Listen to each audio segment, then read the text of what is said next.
नमस्कार, पुन्हा एका नवीन व्हिडिओमध्ये तुमच्या सगळ्यांचं स्वागत आहे। आज आहे होळी, तर होळीच्या सगळ्यांना खूप खूप शुभेच्छा। तर आज होळी आहे म्हणजे पुरणाचा स्वयंपाक आलाच, तर खूप साऱ्या जणांना पुरणाचा स्वयंपाक हा आवडत असतो आणि होळीच्या दिवशी आपण नैवेद्य देखील दाखवत असतो पुरणाचा। आणि काही ठिकाणी नैवेद्य हा म्हणजे गावाकडेच, आमच्याच गावाकडे होळीसाठी नैवेद्य आम्ही शेवया बनवत असतो, ते देखील गुळाच्या आणि फुनके देखील बनवत असतो आणि तो नैवेद्य मोस्ट ऑफली गावाकडे आम्ही दाखवत असतो होळीसाठी। तर चला म्हटलं आज पुरणपोळी बनवूया। तर आता 1 वर्ष झाला पुरणपोळी घरात झालेली नाही आहे, तर आता बघूयात पुरणपोळी कशी बनते आज आणि खायला देखील कशी लागते आणि खायची खूप जास्त इच्छा होती। तर चला म्हटलं आज बनवूनच घेऊयात पुरणपोळी। तर इथे मी आता पीठ वगैरे मळून ठेवते, कारण की पुरण शिजवायला खूप जास्त वेळ लागतो आणि ते थंड देखील व्हायला वेळ लागतो। तर पटपट आता मी पीठ वगैरे मळून घेत आहे। तर पिठात थोडीशी हळद आणि नमक आणि थोडंसं तेल टाकलं ना तर खूप मऊसूद आणि छान अशा पोळ्या बनतात। तर इथे मी आता पटपट पीठ मळून घेते आणि 15 मिनिटापर्यंत त्याला झाकून ठेवते, कारण की पुरण शिजेपर्यंत ते खूप छान मुरून जाईल। तर आता खूप दिवस झाले, गेले काही दिवस व्हिडिओ अपलोड होत नव्हता, तर इथून पुढे व्हिडिओ कंटिन्यू करण्याचा प्रयत्न करते। तर व्हिडिओ शॉर्टपर्यंत नक्की बघत राहा आणि व्हिडिओ आवडला तर चॅनलला लाईक करा आणि सबस्क्राईब करा आणि शेअर देखील करा आणि कसा वाटला व्हिडिओ हे देखील कमेंट करून नक्की कळवा।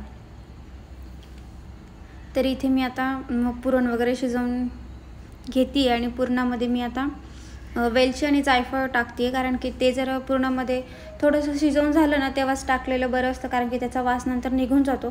तर ते शिजवून झाल्यावर मी ते टाकून घेतलेलं आहे जायफळ आणि वेलची। तर काही जण अवॉइड करतात ते, म्हणजे काहींना आवडत नाही, तर काहींना आवडतं, तर मला देखील खूप आवडतं आणि त्याची पुरणपोळीची चव इतकी छान लागते ना।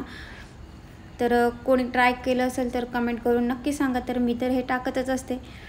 तर आणि कोणी अजूनपर्यंत वेलची आणि जायफळ वगैरे कोणी टाकत नसेल तर एकदा ट्राय करून बघा, खूप छान लागतं पुरणपोळी।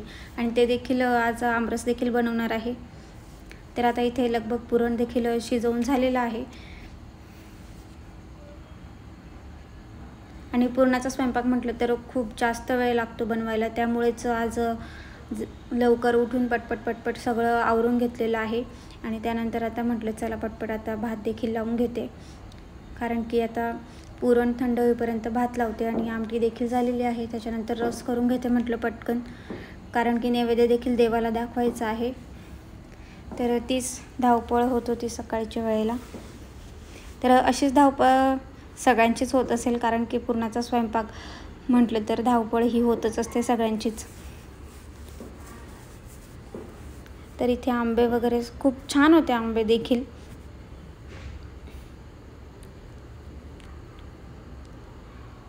तर तुमच्याकडे होळी कशी सेलिब्रेट करतात हे देखील कमेंट सेक्शनमध्ये नक्की सांगा। आता उद्या आहे रंगपंचमी, तर रंगपंचमी कशी होणार आहे हे तुम्हाला व्हिडिओमध्ये पुढे कळेलच, तर व्हिडिओ शॉर्टपर्यंत बघत राहा। तर थोडक्यात आपण होळी का सेलिब्रेट केली जाते तर हे जाणून घेऊयात। होळी दहन मनुष्याला आपल्या मनातील वाईट विचारांना होळीप्रमाणे आगीत जाळून खाक करावी या गोष्टीचे प्रतीक आहे।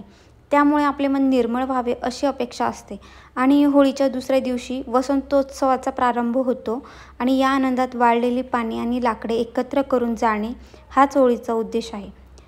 आणि होळी हा वाईटावर चांगल्याचा विजय आणि भगवान श्रीकृष्ण आणि राधा यांनी सामायिक केलेल्या स्वर्गीय प्रेमाचा उत्सव आहे आणि वसंत ऋतूंचे आगमन आणि हिवाळ्याच्या समाप्तीचा सन्मान करण्यासाठी हा कापणी उत्सव म्हणून देखील साजरा केला जातो।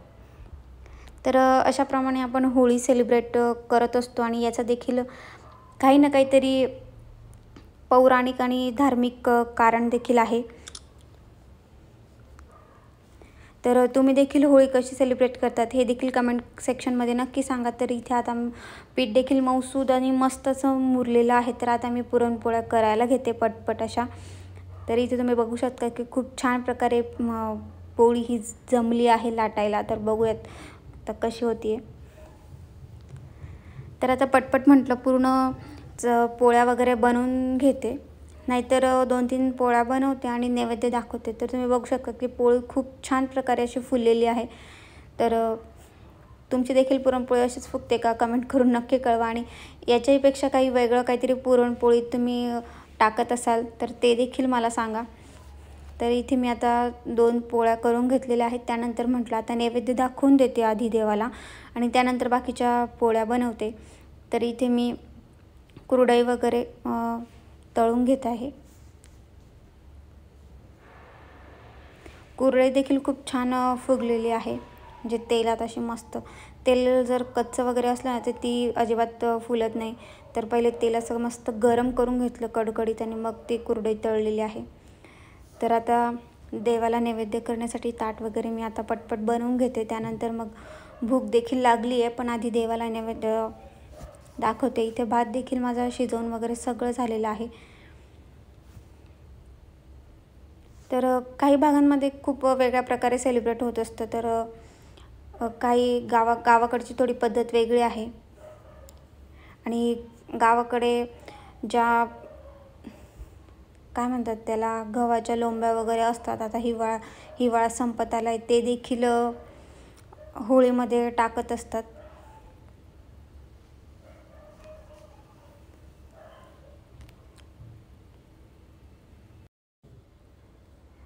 तर आता इथे मी नैवेद्य वगैरे दाखवून घेतलेला आहे देवाला। बघू शकतात की आमरस देखील खूप छान प्रकारे झालेला आहे। सगळा स्वयंपाक खूप मस्त बनवून तयार आहे। आता देवाला नैवेद्य दाखवला, आता मी पटपट पुरणपोळ्या बनवते आणि जेवायला बसते। तर या जेवायला तुम्ही देखील। त्यानंतर संध्याकाळी अशा प्रकारे होळी सेलिब्रेट केलेली आहे।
तर कसं वाटलं तुम्हाला होळीचं सेलिब्रेशन कमेंट करून नक्की कळवा आणि तुम्ही देखील कसं सेलिब्रेट केलं हे देखील सांगा।